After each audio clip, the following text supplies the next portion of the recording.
Paix à tous.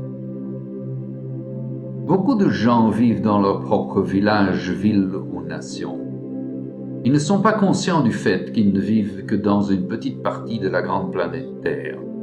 La plupart d'entre eux ne savent pas que Dieu a un plan spécial qui inclut le monde entier, des personnes de toute race, culture et langage. Chaque culture a des croyances différentes sur la façon dont le monde est né. Tout le monde a toujours voulu expliquer d'où il venait. Chacun d'eux a développé ses propres mythes sur cette question. Ils avaient besoin d'inventer des histoires sur la création parce qu'ils n'avaient pas accès au fait réel à son sujet. De plus, la plupart d'entre eux n'ont pas cru à la véritable histoire de la création lorsqu'ils l'ont entendue. Cette histoire est résumée dans la Bible dans Genèse chapitre 1 verset 1. Ce verset dit « Au commencement, Dieu créa les cieux et la terre ». Ce Dieu est le seul vrai Dieu. Certaines personnes choisissent de ne pas croire le fait de la création présentée dans la Bible, car cela signifie qu'ils doivent reconnaître qu'il existe un Dieu. S'ils acceptent le fait qu'il y a un Dieu, alors ils doivent reconnaître son règne, parce que les gens ne veulent pas changer leur mode de vie, ils choisissent de nier la Bible. La Bible n'est pas toujours d'accord avec les théories de certains scientifiques, mais une théorie est une croyance personnelle et une supposition sur la façon dont les choses se sont parfois passées. Dans chaque défi soulevé par les scientifiques, les faits découverts dans leurs études ont toujours prouvé que la Bible était correcte dans le récit de la création. Dans le livre de la Genèse, on nous dit comment était le monde lorsque Dieu a commencé à créer. La terre était désolation et vide, et il y avait des ténèbres sur la face de l'abîme, et l'Esprit de Dieu planait sur la face des eaux. Toute l'histoire de la création est décrite dans le livre de la Genèse, chapitre 1, des versets 3 à 25. Dans l'Épître aux Colossiens, chapitre 1, versets 16 et 17, nous pouvons lire que par lui ont été créées toutes choses, les choses qui sont dans les cieux. Toutes choses ont été créées par lui et pour lui, et lui est dans toutes choses, et toutes choses subsistent par lui. Le 6e jour, Dieu créa à son image le premier homme.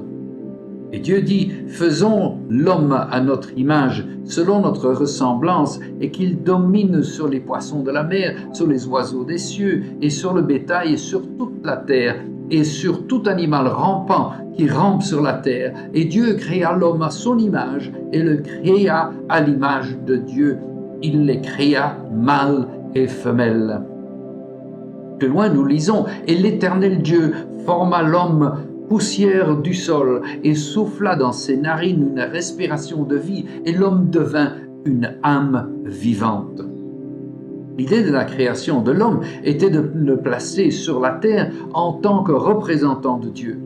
C'est pourquoi il a reçu la domination sur le monde entier pour faire respecter la revendication de Dieu sur la terre. L'homme avait aussi la domination sur les plantes et les animaux, mais il avait aussi la responsabilité particulière de se multiplier et de remplir la terre d'autres hommes et femmes qui reflèteraient l'image de Dieu. Parce que l'homme a été créé à l'image de Dieu, il a une âme vivante et éternelle que les animaux n'ont pas. Son esprit et sa pensée lui permettent de communiquer avec Dieu. L'Esprit de Dieu marchait et parlait avec l'homme dans le jardin où il vivait. Comme mentionné dans Ésaïe chapitre 43, verset 7, il devait communiquer et louer Dieu qui l'a fait. Dieu a la liberté de choix, et parce que l'homme a été créé à l'image de Dieu, l'homme a également la liberté de choix et peut donc prendre ses propres décisions. Considérons maintenant l'une des histoires les plus tristes de la Bible que nous trouvons au chapitre 3 de Genèse. Dieu a mis l'homme dans un beau jardin qui contenait de nombreux arbres, mais il y avait aussi 2 arbres spéciaux. L'un s'appelait l'arbre de vie, l'autre s'appelait l'arbre de la connaissance du bien et du mal. Si Adam et Ève avaient mangé de l'arbre de vie, ils auraient pu vivre éternellement et ne jamais mourir.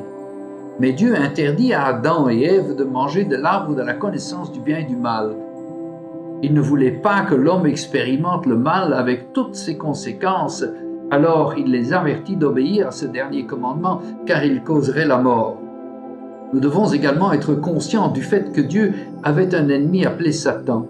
Satan avait autrefois été un ange, mais il a décidé d'être aussi grand que Dieu. Il a mené une rébellion d'anges dans les cieux et ne voulait pas que l'homme serve Dieu.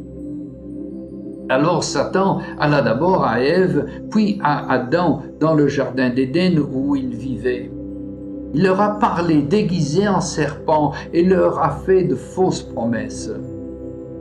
Malheureusement, ils ont cédé à la tentation, ont péché contre Dieu et mangèrent de l'arbre de la connaissance du bien et du mal. Par cet acte de désobéissance, l'homme est tombé dans le péché et cela a changé le monde. L'homme a dû lutter pour dominer les plantes et les animaux qu'il ne pouvait plus facilement contrôler. Les animaux sont devenus féroces et sauvages et la terre a produit des mauvaises herbes et des chardons. Des catastrophes telles que des inondations sont arrivées sur la terre. Tout le mal, les fléaux, les souffrances, les tragédies sont le résultat de la chute de l'homme. Le châtiment de la mort a été infligé à l'homme tout comme Dieu l'avait prévenu. Mais pire que cela, l'homme a été séparé de Dieu par le péché. Dans ce moment très sombre de l'histoire, Dieu avait un plan de sauvetage et a fait une grande promesse. Dans Genèse chapitre 3, verset 15, nous lisons « Et je mettrai inimité entre toi et la femme, et entre ta semence et sa semence. Elle te brisera la tête, et tu lui briseras le talon. » C'est la première fois que Dieu révèle son plan spécial de salut. En lisant la Genèse, nous nous rendons compte qu'elle révèle un autre fait important, à savoir que tous les hommes vivent dans deux mondes. Le monde naturel est celui que nous pouvons voir de nos propres yeux. Le monde spirituel que nous ne pouvons pas voir est tout aussi réel que le monde naturel. Votre corps physique vit dans le monde naturel et votre être spirituel, votre âme et votre esprit fait partie du monde spirituel. Les meurtrissures et les écrasements mentionnés dans Genèse 3, chapitre 15, se réfèrent à une très grande bataille qui se déroule dans le monde spirituel. Cette bataille est pour le cœur, le mental, l'âme et l'esprit de l'homme. Nous devons comprendre qu'il n'y a pas de position neutre dans cette bataille. Tous les hommes sont divisés en deux côtés opposés. Dans le livre de Luc, chapitre 11, verset 23, nous lisons que Jésus a dit « Celui qui n'est pas avec moi est contre moi ». Une fois que nous comprenons que nous vivons dans ces deux mondes et que nous sommes au milieu de cette bataille, nous pouvons développer une vision du monde telle que Dieu le voit dans la Bible. Nous sommes pour Dieu lorsque nous croyons aux enseignements qui sont dans les Écritures et agissons en fonction de ces enseignements. Et nous sommes contre lui lorsque nous ne croyons pas à la Bible et continuons à vivre de nos propres manières égoïstes et pécheresses. Lorsqu'Adam et Ève ont commencé à se multiplier, ils ont tous vécu ensemble dans une grande famille élargie. Ils parlaient également tous la même langue. Dans Genèse, chapitre 4 à 6, nous voyons comment le péché a commencé à se répandre dans le monde. Le premier meurtre et le premier mensonge se décrit et la méchanceté de l'homme a grandi jusqu'à ce que chaque pensée, chaque action soit mauvaise. Le monde entier s'était tourné vers le péché, de sorte que finalement Dieu a dit qu'il se repentit d'avoir fait l'homme sur la terre et il s'en affligea dans son cœur. Dieu était si attristé qu'il a décidé de détruire toute sa création par un déluge. Cependant, il a sauvé un homme, Noé, avec sa famille. Après ce déluge, Noé a commencé à repeupler la terre. Malheureusement, ce modèle de péché a recommencé. À cette époque, parce qu'ils étaient unis par la langue, la culture et les coutumes, ils étaient capables de faire de grandes choses et décidèrent de construire une grande tour pour qu'elle monte directement au ciel en présence de Dieu. Ils voulaient se faire d'un grand nom.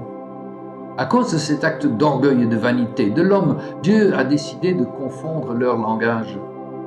Et l'Éternel dit, « Voici, c'est un seul peuple, et ils n'ont, eux tous, qu'un seul langage. Et ils ont commencé à faire ceci, et maintenant ils ne seront empêchés en rien de ce qu'ils pensent faire. Allons, descendons et confondons là leur langage, afin qu'ils n'entendent pas le langage de l'autre. » Après cet événement, les gens de la même langue se sont réunis. Ils s'organisent en tribus de personnes. Ils se sont répandus dans le monde entier, dans différentes régions, et ils ont finalement été séparés par les montagnes et des océans. Beaucoup de gens de ce monde divisé n'ont jamais entendu l'évangile du Seigneur Jésus-Christ. Ils n'ont pas entendu parler du seul vrai Dieu. La plupart d'entre eux n'ont pas la parole écrite de Dieu dans leur propre langue. La Bible a une clé passe-partout qui ouvre la parole de Dieu et nous permet de comprendre le thème et le contenu de toute la Bible. Le livre de Luc, chapitre 24, nous parle de cette clé dans les versets 45 à 47. Alors il leur ouvrit l'intelligence pour entendre les Écritures. Il leur dit, « Il est ainsi écrit, et aussi il fallait que le Christ souffrit, et qu'il ressuscita d'entre les morts le troisième jour, et que la repentance et la rémission des péchés fussent prêchées en son nom à toutes les nations, en commençant par Jérusalem. » Jésus a donné à ses disciples deux faits de base qui les aideraient à comprendre toute la parole de Dieu. Le premier fait est au verset 46. « Il fallait que le Christ souffrit, ce qui lui était nécessaire pour réconcilier l'homme pécheur avec un Dieu juste. » C'est la clé derrière tout le message de la Bible. Jésus-Christ s'est fait chair pour venir dans le monde, pour mourir à la place de l'humanité pécheresse. Quand Dieu regarde le monde, il voit des hommes pécheurs ayant besoin d'un sauveur. En croyant en Jésus et en repentant du péché, l'homme peut se réconcilier avec Dieu et ensuite recevoir le don de la vie éternelle. Le verset 47 nous donne la deuxième clé, que la repentance et la rémission des péchés puissent prêcher. La repentance et la rémission des péchés doivent être prêchées au nom de Jésus. À travers cette clé, les croyants ont une responsabilité importante. Laissez-moi vous lire ce qu'Ézéchiel, chapitre 3, versets 18 et 19 dit. « Quand je dirai au méchant, tu mourras certainement, et que tu ne l'avertis pas, et que tu ne parleras pas pour avertir le méchant de se détourner de sa méchante voie, afin qu'il vive, lui, le méchant, mourra dans son iniquité. Mais je redemanderai son sang de ta main. Et si tu avertis le méchant et qu'il ne se détourne pas de sa méchanceté ni de sa méchante voie, il mourra, lui, dans son iniquité. Mais toi, tu as délivré ton âme. » Même si Jésus est mort pour l'humanité, tout le monde n'est pas automatiquement sauvé.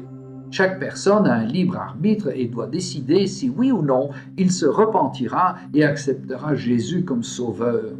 Nous devons apprendre à connaître Jésus si nous voulons croire en lui et recevoir le pardon. Dieu voit le monde dans le but d'appeler chaque personne à lui-même à travers de son Fils Jésus-Christ. C'est pourquoi l'évangélisation est si importante. C'est le but et le plan pour le monde qu'il a établi avant le commencement des temps.